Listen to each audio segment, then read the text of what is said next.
तो रीता बहुगुणा जोशी के साथ आपने ये बातचीत सुनी। हमारे साथ कई खास मेहमान और हमारे संवाददाता जुड़ रहे हैं। आमोद राय दिल्ली से हमारे साथ लाइव हैं। अभिषेक उपाध्याय जिन्होंने रीता बहुगुणा जोशी से बातचीत की, वो लखनऊ से हमारे साथ जुड़ रहे हैं। मनीष भी लखनऊ से हमारे साथ जुड़ रहे हैं। इसके अलावा बीजेपी का पक्ष रखने के लिए डॉक्टर समीर सिंह हमारे साथ हैं। आप प्रवक्ता हैं बीजेपी के। नाहिद लारी खान प्रवक्ता हैं समाजवादी पार्टी से, आप भी जुड़ रही हैं। और शंभुनाथ शुक्ला जी वरिष्ठ पत्रकार, आपका भी स्वागत है। लेकिन सबसे पहले अभिषेक, मैं आपके पास आऊंगा। ये कहते हैं कि राजनीति में संकेत और संदेश के बड़े मायने होते हैं। स्वामी प्रसाद मौर्य जाने लगे, दिल्ली तक हलचल देखने को मिली, लेकिन अब जब रीता बहुगुणा जोशी ने उनकी तारीफ में कसीदे पढ़े हैं, इसके मायने क्या निकाले जाएं? क्या एक बहुत बड़ा लॉस है या रीता बहुगुणा जोशी की तरफ से भी एक संकेत है आला कमान तक की, समझ लीजिए, नहीं तो और भी लंबी लिस्ट हो सकती है।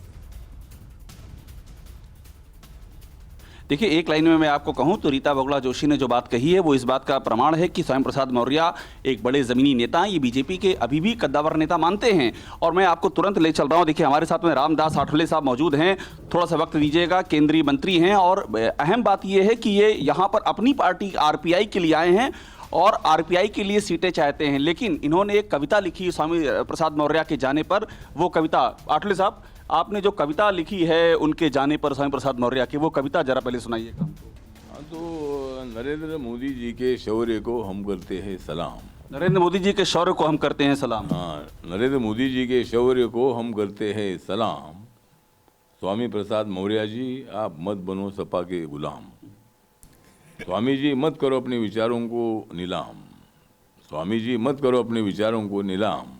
अखिलेश को नहीं, योगी को करो आप सलाम। अखिलेश को नहीं, योगी को करो सलाम। ये तुरंत कविता आपने लिख दी। आप मुझे बताइए कि आप यहाँ पर जिस समय आए हैं, आरपीआई या बीजेपी के सहयोगी हैं, आप भी क्या सीटें चाहते हैं यहाँ यूपी के चुनाव में? हाँ, मतलब हम भी कुछ सीटें चाहते हैं। कितनी सीटें चाहते हैं? ज़्यादा नहीं, 4-5 सीटें अगर आरपीआई को मिलती है तो आरपीआई बीजेपी के साथ ताकत से रहेगी और दोबारा मतलब बीजेपी की सरकार यहाँ आनी चाहिए। अच्छा, अगर 4-5 सीटें आपको बाय द वे बीजेपी नहीं देती है तो क्या आप लड़ेंगे या विड्रॉ कर जाएंगे? हाँ, तो अगर हमको सीट अगर नहीं मिलती है तो मुझे लगता है कि कुछ सीटों पर हम चुनाव लड़ेंगे, तब भी लड़ेंगे आप? हाँ, लेकिन बाकी सीटों पर हम बीजेपी का समर्थन करेगा और बीजेपी को सत्ता में लाने के लिए मदद करेंगे। कुछ पे लड़ेंगे, बाकी समर्थन। एक आखिरी सवाल आपसे मेरा और भी है। आपकी पार्टी में स्टार प्रचार का आप एक बड़ी रैली करने वाले हैं यहाँ पर, तो आपकी पार्टी से कौन कौन, राखी सावंत, पायल रोहतगी, ये सब क्या यहाँ प्रचार करेंगे यूपी में? मुझे लगता है कि हमारे पवन गुप्ता जी जो प्रदेश अध्यक्ष है, उन्होंने मतलब बहुजन का कल्याण यात्रा 26 सितंबर को सारंगपुर से निकाली थी। उसको मैंने नीला झंडा दे दिखाया था, हरा झंडा दे दिखाया था। और अभी से रैली का समापन जो है, ये समापन 7 तारीख को होने वाला था जनवरी को, लेकिन बारिश कारण हमारी रैली आगे से चली गई। उसके बाद 11 को होने वाली थी तो 11 को कोड ऑफ कंडक्ट लग गया। लेकिन अभी हमने तो 27 तारीख को स्मृति उपवन मैदान जो है 27 तारीख को आना है, तो उसमें क्या ये राखी सावंत, पायल रोहतगी, मेरा आखिरी सवाल, ये लोग भी आएंगे? हाँ, मतलब हम देखते हैं प्रचार में आएंगे। अभी प्रचार में आएंगे राखी सावंत? हाँ, जो कैंडिडेट हमारे खड़े रहे उस प्रचार में आएगी। पायल रोहतगी भी आएंगी? हाँ, मतलब राखी सावंत है, पायल घोष है, सलमा आगा है, अली खान है, ऐसे जो फिल्म एक्टर है, ये सब आएंगे, वो भी ये सब आएंगे। देखिए, अहम बात कह रहे हैं आठवले साहब। पहली बात तो ये कि खुद 4 से 5 सीटें मांग रहे हैं और साथ में ये भी ले लीजिए कि बीजेपी से जो नेता जा रहे हैं, मंत्री जा रहे हैं, विधायक जा रहे हैं, उस पर आठवले क्या सोचना है, कैसे इसे देख रहे हैं? बिल्कुल ठीक है। देखिए, ये भी सवाल कर लेते हैं। आठवले साहब, ये जो बीजेपी से लोग छोड़ करके जा रहे हैं, इस पर क्या कहेंगे आप? मौर्य साहब गए, कुछ विधायक गए, और भी लोग जाने की सुगबुगाहट चल रही है, इस पर क्या रिएक्शन? आप तो सहयोगी हैं।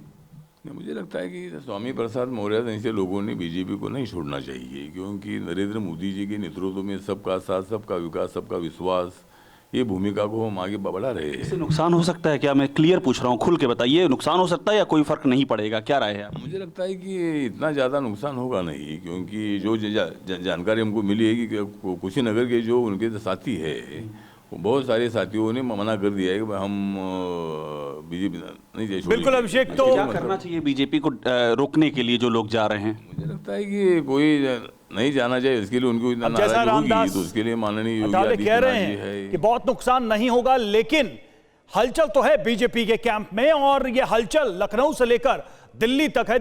कोरोना धर्म नहीं देखता, जात नहीं देखता, अमीर गरीब ऊंच नीच नहीं देखता। कोरोना कोरोना सिर्फ मौका देखता है, लेकिन आप उसे मौका मत दीजिए। बस इतना कीजिए, जब कभी दफ्तर से, बाजार से घर लौटिए तो इतना ख्याल जरूर रखिए कहीं आपके साथ कोरोना आपके घर तो नहीं जा रहा। भूलिए मत, कोरोना अभी जिंदा है।